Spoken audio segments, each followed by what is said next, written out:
Welcome. Your ship will arrive momentarily.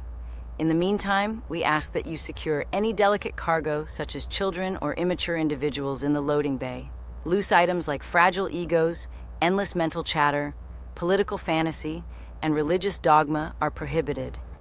As we prepare for departure, please be advised that the challenges this mission holds offer particularly significant risks to the mind, heart, and will of the explorer, and the odds of survival as you know them are extremely low. Your bravery in the face of this great adversity inspires us all.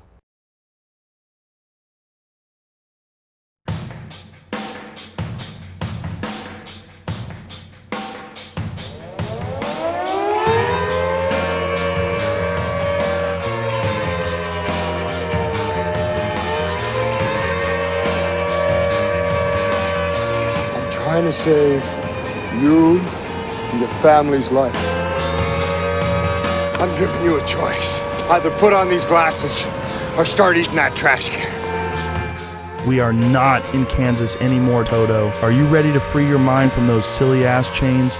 Well, buckle up, friends, because you are watching the baddest show in the Milky Way. Take aim or take cover while we annihilate ignorance, deception, and slavery in all its forms.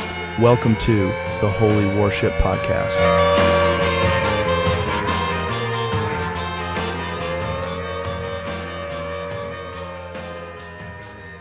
You're not getting away from the long arm of natural law.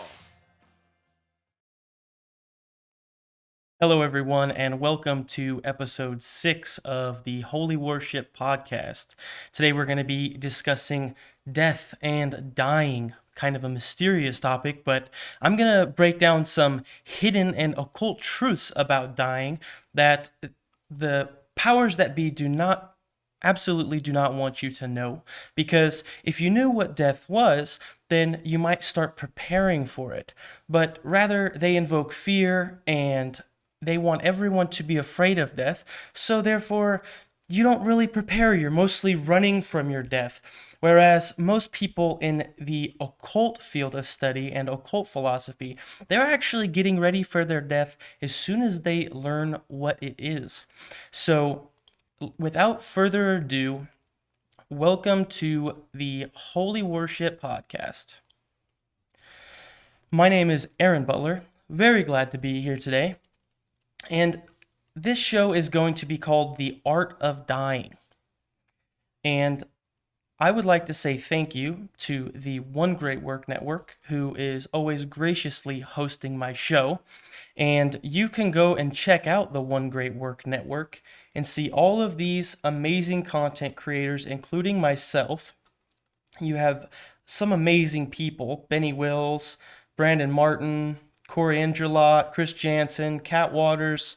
There's so many amazing people on here, and you cannot go wrong, and there is a style for everyone. Everyone likes their own type of delivery when they're consuming content and learning, and all of these people have an extremely eclectic array of knowledge and delivery. So go ahead and check it out, and feel free to donate and support them, because it is all donor funded, and it is you can actually see the benefits of supporting them once you learn principles, all of this stuff, which they all teach about morality, principles, etc. So go check it out, and you might find some inspiration. So I would also like to say to everyone, please watch my presentation, Everything You Should Already Know. It's an amazing presentation, if I do say so myself, and you will see some awesome stuff on there. Like I tell you every week, No forehead, I cover creatures all were of human history from the Big Bang all the way up to modern events, all the way up to where we are. So billions of years of human existence crumped down into 2 hours, which is pretty sweet. It's very concise. It's to whet the appetite for any of the beginners or people who would like to learn more about the world we live in. So go check it out. And yes, let's keep moving. So Another warning that I always give every time is that this podcast is for mature audiences. So this is for people who are grown up in their mental being and people who are stable. So if you're unstable, if you can't handle some deep spiritual truths, or you have a hard time holding your consciousness together, this might disturb some of the foundation of what you already know. And it might annihilate what you already know. That being said, this might help you find some relief and understanding in this crazy world. Another caveat is that I am not perfect. I say this every week. I'm not perfect. Don't expect me to be perfect. You're going to see all of Aaron's imperfections, all of my mistakes, all of my slips of the tongue, etc. And so just because I'm up here teaching and trying to educate and help guide people on their journey doesn't mean that I think I'm perfect or better or anything like that. So, humanity is late to a very important date. I say this every week, and everyone should understand that humanity is late. We are late for a very important date. So please do your best to understand that that's where I come from. That is my train of thought when it comes to helping others, is that I have an urgency in my voice and I have an urgency in my being to help teach people and educate them about the occult, esoteric philosophy, natural law, things that truly matter and things that are eternal. So I don't want to be believed. Please, nobody believe me. You would be doing yourself a great disservice if you believe me. And so I want to talk to people and hang out with people who are doing their own truth, having their own truth discovery method. And I don't want to be believed. So another thing is that I know that you make your own choices. So I'm delivering this information not as someone who's telling you what to do, telling you what to believe, or anything like that. I want everyone around me to make their own choices.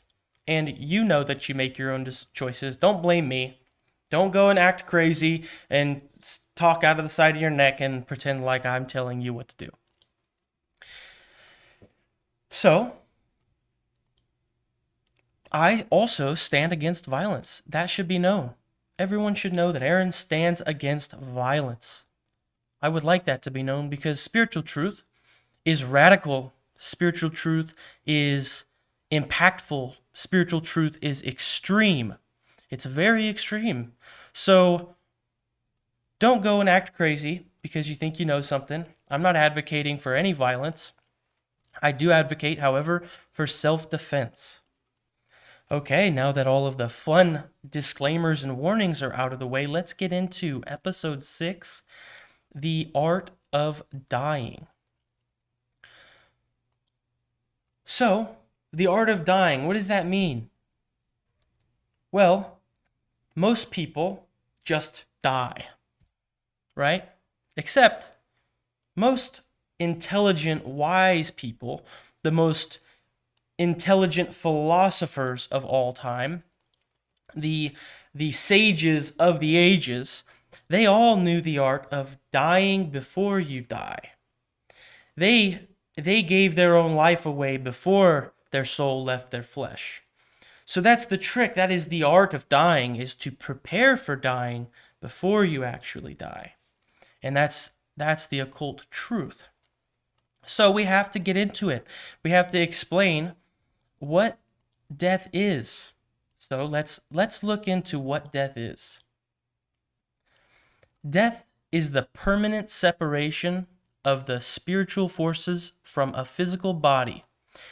This is accompanied by separation of consciousness from the physical body, a life review, your effect on others, a review of your karma, and often, mostly encountered with a realm of light, love, and greater intelligence.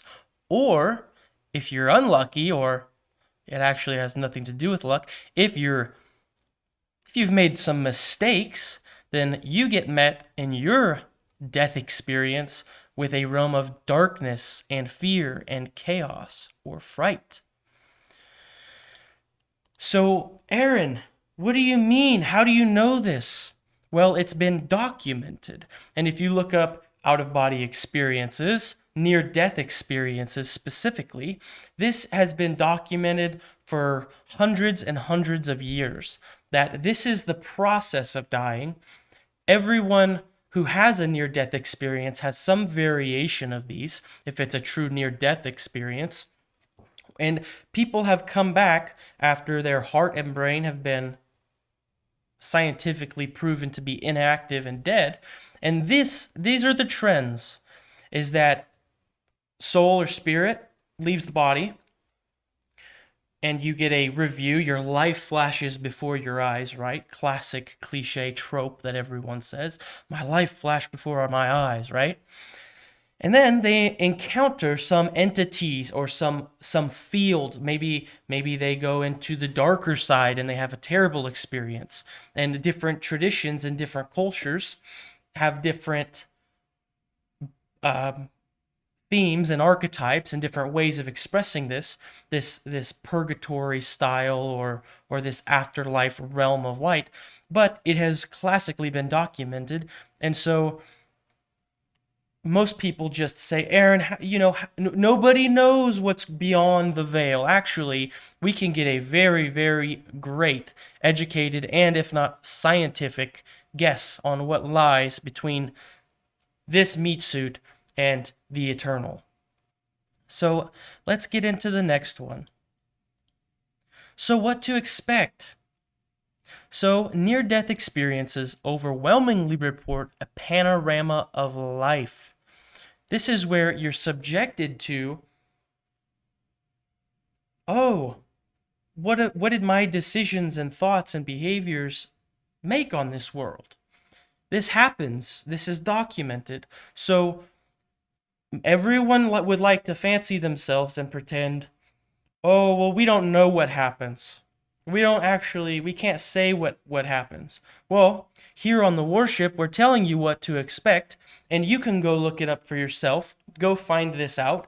Go do the research. Go do the endless research that I have done studying death, and I have experienced these actually firsthand. So I am not just speaking on scientific discovery, peer-reviewed. I have experienced these conditions and these states of awareness and these types of, I've had my own near-death experience, but you can't just push that into someone's brain and say, try to experience this, because most people pretend that, it's just a hallucination, it's the body's way of coping with death, blah, blah, blah. Here's the trend about the near-death experience, is that they overwhelmingly experience the feeling of being judged objectively on whether they were morally righteous or unrighteous. And this feeling of judgment, it comes not just from eternity itself, but the fact is that this eternity that is judging them comes from within themselves. So everyone thinks, you get met at the pearly gates, and then some guy decides whether you're going up or down. That's not how the classic NDE is explained by most of the people who have experienced it. The fact is that these people experience their wrong and rightness according to their own conscience. So this means that eternity existing within the self, which it does, because we're part of eternity, we're part of this whole place, right? You can't bring your own being outside of eternity. So this eternity that is within us, our conscience, is actually the true judge, because we can try to convince ourselves that everything is relative, but once we leave our body, we have an objective viewpoint of, I was fooling myself. I was fooling myself that what I was doing was right or wrong. And when these experiences happen, when the death experience occurs, You no longer have this filter of the subjectivity of this flesh body. So you're left with the eternal, that which starts to go higher in consciousness and is more objective in its judgments. So this, when someone leaves their body and they have this feeling of judgment, some people call it purgatory. Well, it's esoterically called the desire world, and it's documented in overwhelming near-death experiences where the deceased enter a realm of existence where the individual feels and experiences emotionally the effect of their beliefs, thoughts, emotions, and most of all, actions. So as this life review is happening, when people come back and report these NDEs, they said, "Oh, I was in a place of darkness where I felt all of my punishment. I felt what was happening to me, or what my results were in this world, this past life that I have lived." And so you get a chance to relive. This is in, many traditions have explained this. Many movies have explained this. You have, a common movie or a common story would be, what is it? Geez, someone's gonna have to help me with Scrooge. I forget the story name, where it's Scrooge, and he's a jerk his whole life, and the ghost of Christmas past comes in one night, and he has to face and pay for all of his wrongdoings and his misdeeds. And so I'm drawing a blank on a few other movies or common, culture references, but most people understand what purgatory is. It's a place where you're extracted from this story and narrative, and you get to experience the objective results of what you have done in this life. And this is such a fascinating thing, is that many traditions for thousands of years have documented purgatory and in these near-death experiences, and they wrote about them. And so let's get further into it. So it's also documented that the amount of time the person spends in purgatory is dependent on their own ability to acknowledge their unrighteousness, and they cannot return to their physical body or go on to the next plane until this is done. So this is what some people might call hell, even though traditionally in the esoteric view, this is just a waiting, a pool of your own wrongdoings, and you're not trapped there unless you can recognize what you've done, unless you can repent for what you've done, unless you see it. So in the case of Scrooge, he sits in purgatory and he has to relive all of these experiences and visit all of these times where he was being wrong and behaving unrighteously, right? So this is where you get all of the horror movies about, they didn't transcend into the next life. Purgatory, the beginning phase of purgatory in many different philosophies of occult traditions is that as you're conscious, as your body is failing, your physical body is failing, and you're attached by this cord when your consciousness leaves your body, and this cord starts to slowly dissolve, right? So this cord will just slowly dissolve, and there's a point where you're reaching into purgatory. You get a chance to reflect. You get a chance to repent. Now, the theory is that sometimes we die, sometimes we come back. Most of the times when you're having this experience, we're probably dying because near-death experiences are more rare. So purgatory can last according to your ability to see and understand your mistakes and the ways that you have been immoral in this life. So let's get into part 2, saving your soul. Okay? So that way your transition into whatever is next, whether you're going to come back, chances are you're not going to have a near-death experience and come back to talk about it, because most people just keep going. Or maybe they stay in purgatory. I don't know entirely about that. There's theories that the more malevolent, the more rigid you are, the more calcified you are, the more dense that connection to that cord to your physical body is, the more tied you are to it, right? And the more dense your emotions are, the more dense your desires are, the more dense your mistakes and the levity, the weight of your decisions have been in your life, you probably stay in there longer, right? Probably takes a little bit longer. So this next part is about how we can begin the process of dying and saving ourselves. So, objective morality, a unique distinction of NDEs, is that the judgment which was placed on the individual was an objective moral standard that they had within themselves. This has been called conscience.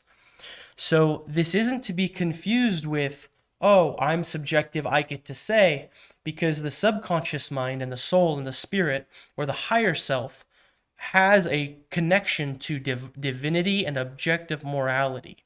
So on the outside, we convince ourselves, in the ego, we convince ourselves, in the mind, we convince ourselves that, this is all subjective. This is all relative to my experience, and I can do whatever I want because, nothing's really objective in my life. Everything changes, right?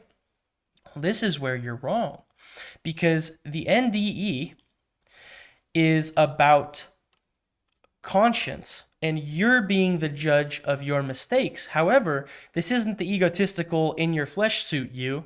This is the inner perception of divine law within the human spirit. So conscience is guiding you to distinguish right from wrong and causing emotional harmony or pain according to the alignment or violation of that law. So this has been proven in many psychological tests and studies, is that we can have the outward expression and start to believe lies. There is a young story, and I think it's Memories, Dreams, Reflections.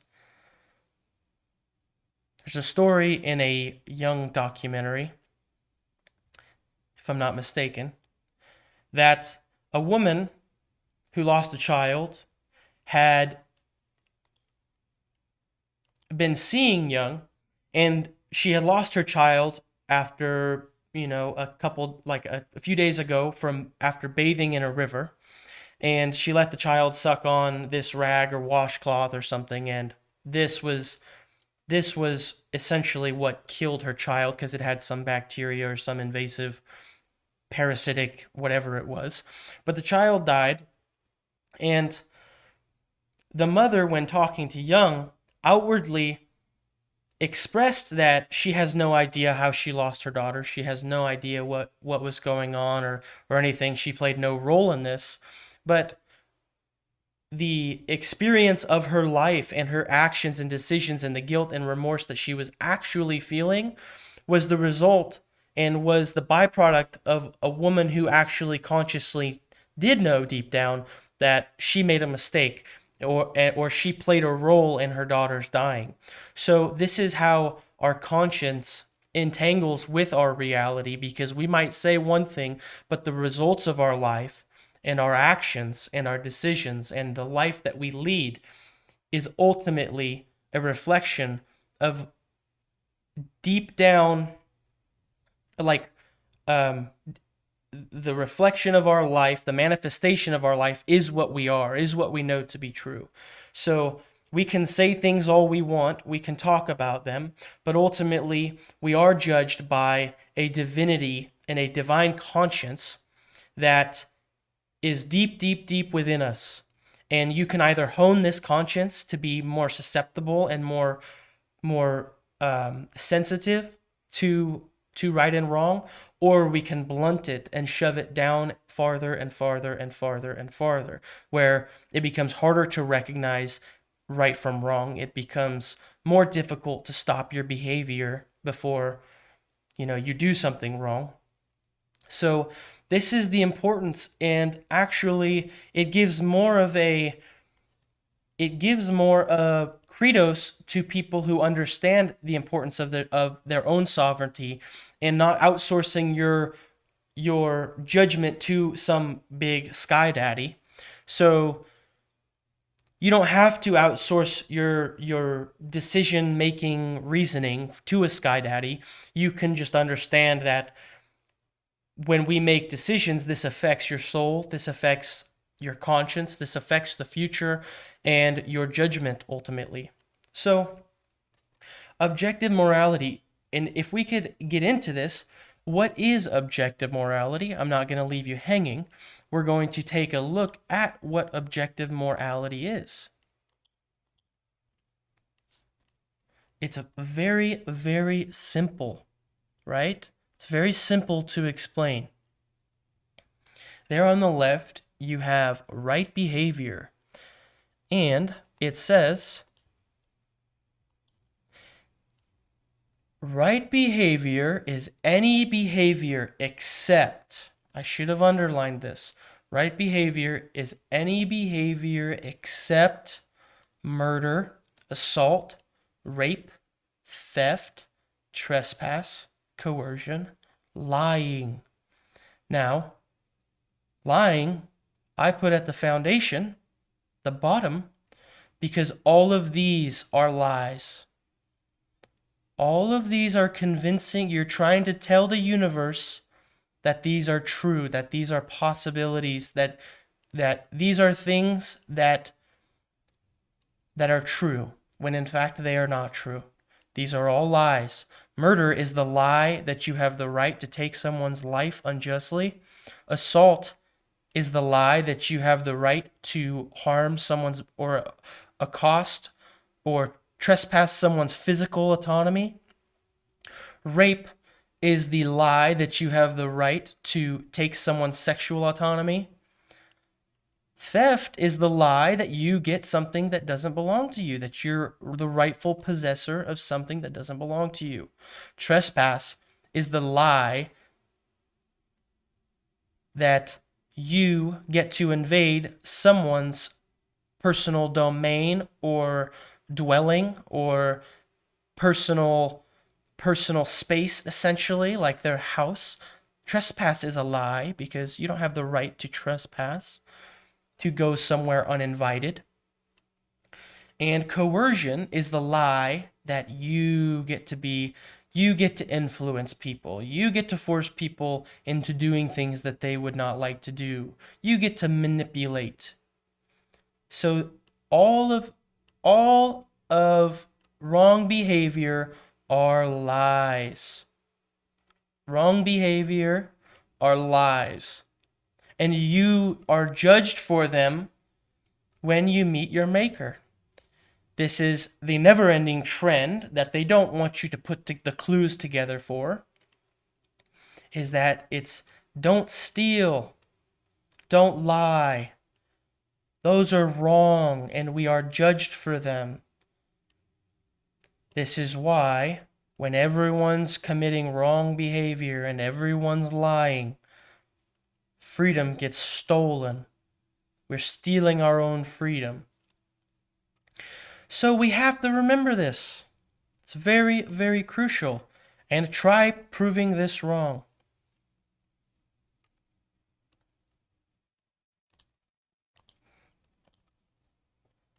So objective morality equals objective reality. So a hidden secret is that reality is objective, that objective reality is objective morality. The nature and accuracy of our alignment with reality and therefore morality. Oh, I messed up this slide. My apologies. So the nature of our reality is directly related to the nature of our morality. Essentially, is what I was trying to get to. So what is reality? Reality is that which is true, actual, and objectively exists, right? So this is what reality is, that which exists, right? So what is not reality? That which is not true, not actual, and does not objectively exist.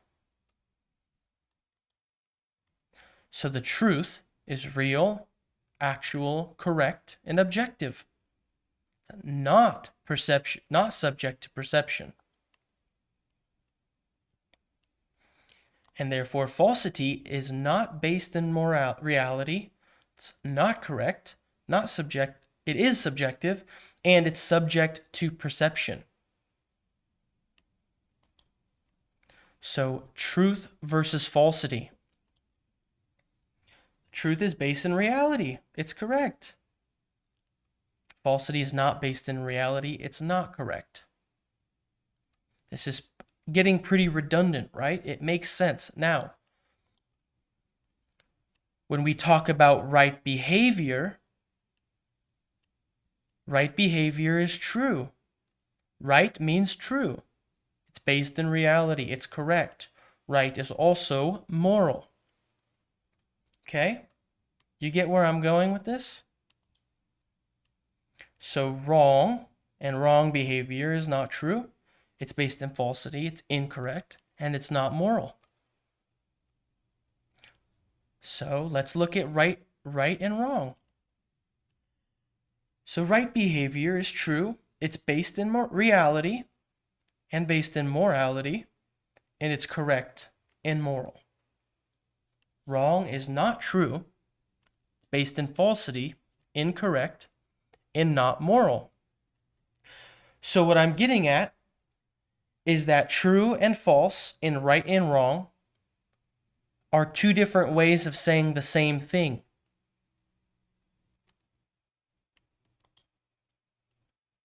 So right behavior is true behavior. Right behavior aligns with the truth as it reflects actions aligned with objective reality and objective morality. So when you align, this is how we get rid of the old way of our old selves, is we align with right behavior and truth. This is how you make death a little easier on yourself. This is how you understand that I'm going to be judged according to my behavior, and so I better start living this way. So if you want to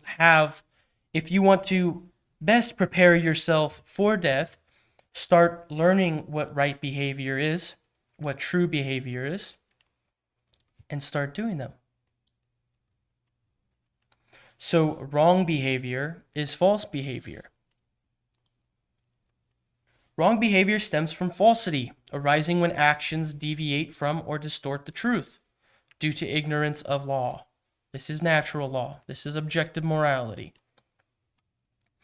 Is that objective morality, there are laws. There are laws in objective morality.